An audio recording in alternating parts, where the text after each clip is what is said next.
বিসমিল্লাহ ওয়াসসালাতু ওয়াসসালামু আলা রাসূলিল্লাহ ওয়া আলা আলিহি ওয়া সাহবিহি আজমাইন। আসসালামু আলাইকুম ওয়া রাহমাতুল্লাহি ওয়া বারাকাতুহু।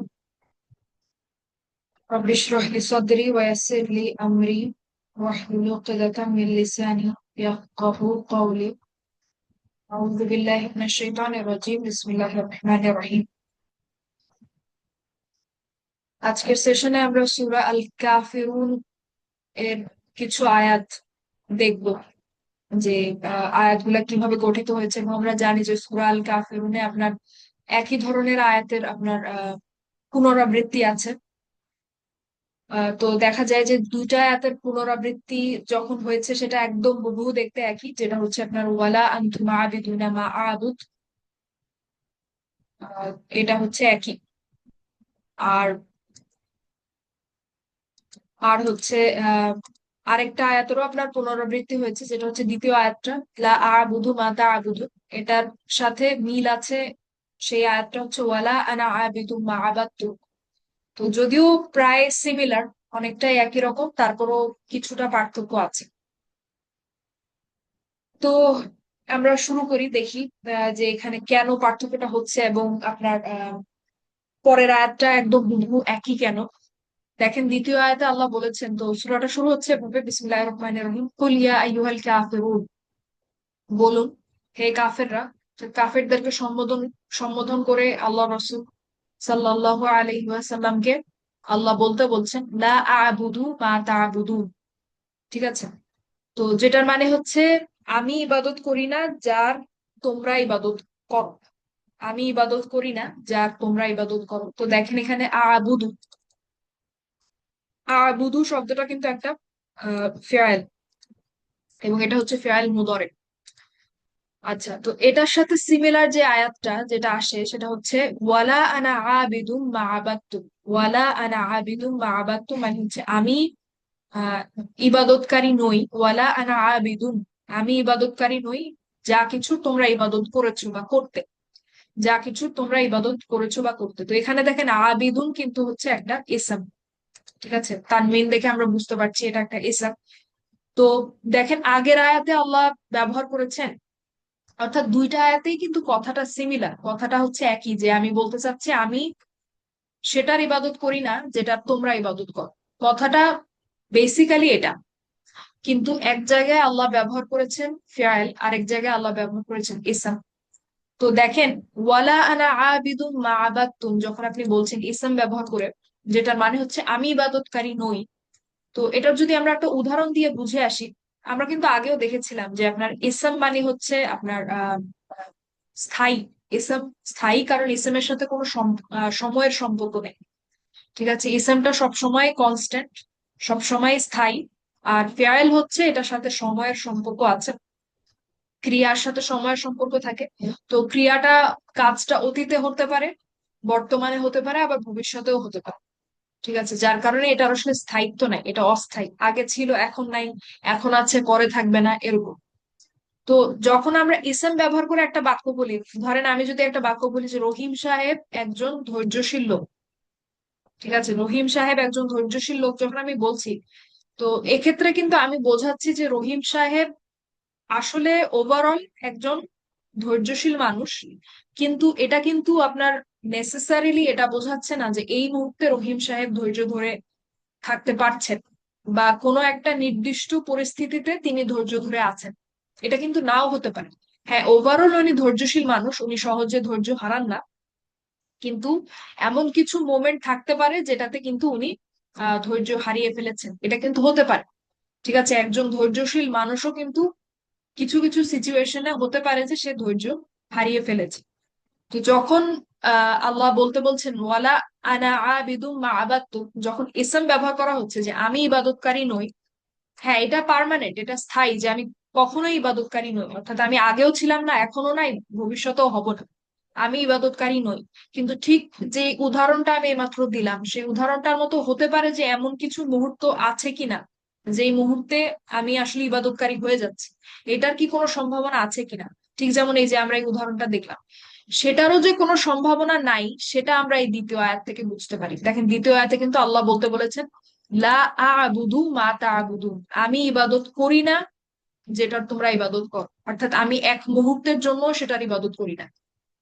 তো এই দুইটা আয়াতের কম্বিনেশনে এরকম কোন সম্ভাবনাই সম্পূর্ণভাবে আল্লাহ নাকচ করে দিয়েছেন যে আমি তোমরা যেটার ইবাদত করো সেটার ইবাদত কখনোই করতাম না, করছি না, করবো না, এবং এরকম কোনো দুই একটা মুহূর্ত কখনো আসবে না বা নেই যে আমি সেই মুহূর্তে তোমরা যেটার ইবাদত করছো সেটার ইবাদত করবো। ঠিক আছে, স্থায়ী ভাবেও না, কোনো একটা মুহূর্তেও না, কোনোভাবেই না। দুই ভাবেই আল্লাহ নাকচ করে দিলেন যে তোমরা যেটার ইবাদত করো সেটার ইবাদত আমি করি না। ঠিক আছে, এবং আপনার বর্তমান কালকে আরবি ভাষাতে ভবিষ্যতে অনুবাদ করা যায়, কনটেক্সট হিসেবে ভবিষ্যতেও অনুবাদ করা যায়। আচ্ছা, তো এই হচ্ছে এই দুইটা আয়াতের। আর এই দুইটা আয়াতে আমরা আরেকটা জিনিস দেখতে পারি। দেখেন এখানে আল্লাহ বলছেন যে মা তা'বুদুনা, মা তা'বুদুনা, এটা তা'বুদুনা বর্তমান কাল। তো তোমরা যেটার ইবাদত করো সেটার আমি ইবাদত করি না। আর এখানে আল্লাহ ব্যবহার করেছেন, দেখেন মা আবাদতুম, আবাদতুম কিন্তু অতীতকাল, অর্থাৎ তোমরা আগে যেসবের ইবাদত করে আসছো। কারণ মুশরিকদের আপনার যেই ইবাদতের যেই আপনার কি বলে আইডল গুলা বা মূর্তি গুলা, সেগুলো তো দেখা যায় যে তারা ইচ্ছা মতো পরিবর্তন করতে পারে। তাদের আসলে তাদের ইবাদতটা তো হচ্ছে ব্যবসা কেন্দ্রিক ছিল। আমরা যদি মক্কার মুশরিকদের কথা বলি, তাদের কিন্তু এই যে আপনার এই যে মূর্তি পূজা করাটা এবং কাবার আশেপাশে মূর্তি রাখাটা, এটা কিন্তু সম্পূর্ণ তাদের আপনার আহ ব্যবসা বাণিজ্যের স্বার্থে ছিল। তো তারা যে খুব মানে আনুগত্য থেকে ইবাদত করতো, ব্যাপারটা বেশিরভাগ ক্ষেত্রেই সেটা না। হয়তো কিছু মানুষ সত্যি বিশ্বাস করতো, কিন্তু মোস্টলি বেশিরভাগ ক্ষেত্রেই ছিল যে তারা তাদের ব্যবসা বাণিজ্য নিরাপদে চালিয়ে যাওয়ার জন্য এইগুলাতে বিশ্বাস করতো, এবং এগুলাতে তারা যখন যা ইচ্ছে পরিবর্তন করতেও পারতো। এটাতে কোনো তাদের যেহেতু কোনো আপনার গভীর কোনো বিশ্বাস নাই, সেহেতু আসলে এটা আগে একটা করতো এখন আরেকটা, আবার হয়তো তাদের নিয়ম কানুনে কিছু পরিবর্তন আসলে এটা হতো, এটা হতে পারে, কোনো সমস্যা নেই, তাদের জন্য এটা কোনো সমস্যা না। তো মা তা'বুদুনা, তোমরা এখন যেটার ইবাদত করছো সেটার ইবাদত আমি করি না। মা আবাদতুম, তোমরা আগে যা করে আসছো, যেসবের ইবাদত করে আসছো সেগুলোরও আমি ইবাদতকারী না।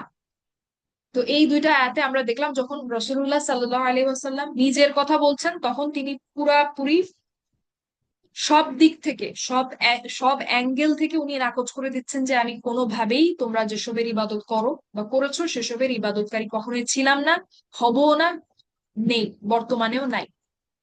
আচ্ছা, এরপরে আল্লাহ যখন 3 নাম্বার আয়াতে বলতে বলছেন ওয়ালা আনতুম আবিদুনা মা আবুদ, ওয়ালা আনতুম আবিদুনা মা আবুদ, এবং তোমরা তার ইবাদতকারী নও যার ইবাদত আমি করি। তোমরা তার ইবাদতকারী নও যার ইবাদত আমি করি। তো আবিদুনা, দেখেন এটা কিন্তু একটা ইসম, আবিদুনা। ঠিক আছে, এটা একটা ইসম। আর এখানে দেখেন তারপরে আল্লাহ বলছেন ওয়ালা আনতুম আবিদুনা মা আবুদ, একই আয়াত, হুবহু সিমিলার আয়াত। এখানে কিন্তু আল্লাহ কোনো পরিবর্তন করেন নাই। কেন করেন নাই? কারণ এই মাত্রই তো আমরা দেখলাম যে আপনার ইসম মানে হচ্ছে স্থায়িত্ব। ঠিক আছে, ইসলাম মানে হচ্ছে স্থায়িত্ব, যেটার সাথে কোনো সম্পর্ক নাই। তো এখানে দেখেন এই যে কাফিররা, আল্লাহ তো শুরুতেই সম্বোধন করতে বললেন যে ইয়া আইয়ুহাল কাফিরুন, এই যে কাফেররা তারা একদম দৃঢ় প্রতিজ্ঞ। ইসলাম যেমন স্থায়ী, একদম আপনার শক্ত অবস্থান ইসলামের, সেরকম তাদের অবস্থানটাও এরকম শক্ত যে মা আবুদ, অর্থাৎ আমি যার ইবাদত করি তার ইবাদত তোমরা কোনোভাবেই করবা না। তোমাদের অবস্থা এই জায়গায় এসে গেছে যে তোমরা আর যাই করো, আর যা কিছুর ইবাদত করো, আমি যার ইবাদত করি, অর্থাৎ একমাত্র ইসলামটা তোমরা একসেপ্ট করবা না, তোমরা গ্রহণ করবা না। আর সবকিছুতেই তোমরা হয়তো পরিবর্তনশীল, কোনো সমস্যা নাই, কিন্তু ওয়ালা আনতুম আবিদুনা, ইসলাম ব্যবহার করার মাধ্যমে আল্লাহ এই মেসেজটা ডেলিভারি করছেন, বা এই ইসলাম ব্যবহার করা থেকে আমরা এটা উপলব্ধি করতে পারি, বের করে আনতে পারি যে তাদের অবস্থা এরকম চূড়ান্ত পর্যায়ে পৌঁছে গেছে যে তারা আর যাই করুক, রাসূলুল্লাহ সাল্লাল্লাহু আলাইহি ওয়াসাল্লাম যার ইবাদত করেন তার ইবাদত তারা করবেন। সেই ব্যাপারে তারা ইসলামের মতো স্থায়ী হয়ে গেছে। ঠিক আছে, এখন আরেকটা কথা হচ্ছে যে এইমাত্র তো আমরা দেখলাম যে যখন আপনি ইসলাম ব্যবহার করেন সেটা স্থায়ী, ঠিক আছে, কিন্তু সেটা হতে পারে যে কোনো দুই একটা মুহূর্তে সেটার অন্যথা ঘটছে। ঠিক আছে, তো যেহেতু আল্লাহ এখানে ইসলাম ব্যবহার করেছেন, তো সেখানে এরকমও একটা আপনার মানে দাঁড়ায় যে তারা তারা যে রাসূলুল্লাহ সাল্লাল্লাহু আলাইহি ওয়াসাল্লাম যার ইবাদত করছেন তার ইবাদত যে এই কাফিররা করবে না সেটা ঠিক আছে, কিন্তু দুই একটা মুহূর্ত তাদের কিন্তু এরকম ছিল বা চলে আসে যখন তারা আল্লাহর ইবাদত করেছে, করে ফেলেছে, করতে বাধ্য হয়েছে। কিভাবে?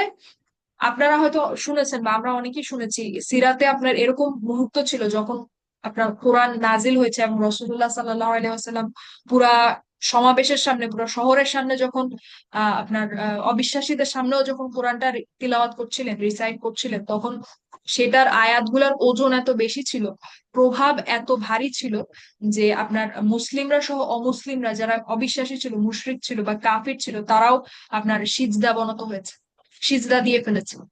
ঠিক আছে, তো ওই মুহূর্তে কিন্তু তারা আল্লাহকে ইবাদত করছে বলতে গেলে। ঠিক আছে, তো তাদের জীবনেও কিন্তু এরকম দুই একটা মুহূর্ত ছিল যেখানে কিনা তারা আল্লাহর ইবাদত করেছে। ঠিক আছে, তো এখানে দেখেন খুব সঠিকভাবে আল্লাহ হচ্ছেন দুইটা আয়াতেই ইসম ব্যবহার করেছেন, এই কাফিরদের অবস্থাটাকে তিনি ব্যাখ্যা করেছেন এই আয়াতে ইসম ব্যবহার করে, আবিদুনা। ঠিক আছে, আর আরেকটা কথা এখানে বলা যায় যে দেখেন মা আবুদ ব্যবহার করা হয়েছে, অর্থাৎ মা আবুদ যেটা বা যার আমি ইবাদত করি, যার আমি ইবাদত করি। তো একটু আগে আমি বললাম যে বর্তমানটাকে আমরা ভবিষ্যৎ কালেও অনুবাদ করতে পারি। তো এখান থেকেও এই যে তাদের আল্লাহকে ইবাদত না করার যে আপনার দৃঢ় প্রতিজ্ঞা, ঠিক আছে, সেটার আরেকটা আন্দাজ কিন্তু পাওয়া যায় যে আপনার ভবিষ্যৎ এখনো তারা করছে না এবং ভবিষ্যতেও তারা করবে না। কারণ আর দেখেন আল্লাহ যখন এই গোষ্ঠীকে, এই গ্রুপটাকে আল কাফিরুনা বলে সম্বোধন করে ফেলেছেন, তার মানে তো তারা তো কাফির, তাদের তো আর পরিবর্তন হবে না। ঠিক আছে, আল্লাহ কিন্তু এখানে আল কাফিরুনা যখন ব্যবহার করেছেন, এটাও কিন্তু ইসলাম, এটাও কিন্তু স্থায়ী। এখানে কিন্তু বলা যেত যে কুলিয়া ইউহাল কুলিয়া আইয়ুহা কুলিয়া ইউহাল্লাযীনা বলা যেত যে ইয়াকফুরুনা, যারা অবিশ্বাস করেছে। সেটা কিন্তু আল্লাহ বলেননি, আল্লাহ হচ্ছে আহ ব্যবহার করেছেন ইসলাম, আল কাফিরুনা। সেখান থেকেও তাদের এই যে অবিশ্বাসের উপরে যে তাদের স্থায়িত্ব, একদম অবস্থান যে একদম শক্ত হয়ে গেছে, সেটার একটা আঁচ পাওয়া যায়। এবং পরবর্তীতেও যখন আয়াতগুলো আল্লাহ দিয়েছেন, নাজিল করেছেন, সেখান থেকেও আমরা সেটার আঁচ পেতে পারি। ঠিক আছে, তো দেখেন এখানে অনেকগুলা ইসম এবং ফিআইলের মধ্যে অনেক আপনার অদল বদল হয়েছে, পরিবর্তন হয়েছে, এবং প্রত্যেকটা জায়গায় প্রত্যেকটা জিনিস কিন্তু সঠিকভাবে বসেছে, আল্লাহ সঠিকভাবেই বসিয়েছেন। এবং রাসূলুল্লাহ সাল্লাল্লাহু আলাইহি ওয়াসাল্লাম যখন তিলাওয়াত করেছেন, এটা কিন্তু একদম খুব ফ্লোতে এটা তিলাওয়াত করে গেছেন। এটা এখানে কিন্তু এত চিন্তা করার সুযোগ নেই যে আচ্ছা আমি এখানে এই ব্যাকগ্রাউন্ড থেকে, তাদের এই অবস্থা থেকে আমি ফিআইল ব্যবহার করলাম বা ইসম ব্যবহার করলাম না। তো এটা আল্লাহর পক্ষে তো আর আসলে এটা তো কোনো কঠিন বিষয় না যে সবার সব ব্যাকগ্রাউন্ড জেনে কার ভেতরের কি অবস্থা, ঠিক আছে, কার মধ্যে পরিবর্তন আসবে, কার মধ্যে পরিবর্তন আসবে না, সেই অনুযায়ী সঠিকভাবে ইসমের জায়গায় ইসম বসানো, ফেয়ালের জায়গায় ফেয়াল বসানো, এটা তো আসলে আহ কথার যিনি রব বা স্পিচের যিনি স্রষ্টা, তার জন্য তো আসলে এটা কঠিন কিছু না। ঠিক আছে,